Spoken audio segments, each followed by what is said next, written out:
کہہ دو کہ امید ہے کہ میرا پروردگار مجھے اس سے بھی زیادہ ہدایت کی باتیں بتائے۔ اور اصحاب کہف اپنے غار میں 9 پر 300 سال رہے۔ کہہ دو کہ جتنی مدت وہ رہے اسے اللہ ہی خوب جانتا ہے، اسی کو آسمان اور زمین کی پوشیدہ باتیں معلوم ہیں، وہ کیا خوب دیکھنے والا اور کیا خوب سننے والا ہے۔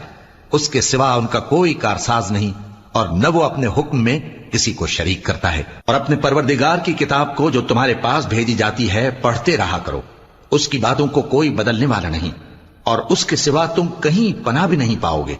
اور جو لوگ صبح و شام اپنے پروردگار کو پکارتے اور اس کی خوشنودی کے طالب ہیں، ان کے ساتھ صبر کرتے رہو، اور تمہاری نگاہیں ان میں سے گزر کر اور طرف نہ دوڑیں کہ تم دنیاوی زندگی کی رونقوں کے خواستگار ہو جاؤ۔ اور جس شخص کے دل کو ہم نے اپنی یاد سے غافل کر دیا ہے اور وہ اپنی خواہش کی پیروی کرتا ہے اور اس کا کام حد سے بڑھ گیا ہے، اس کا کہا نہ مان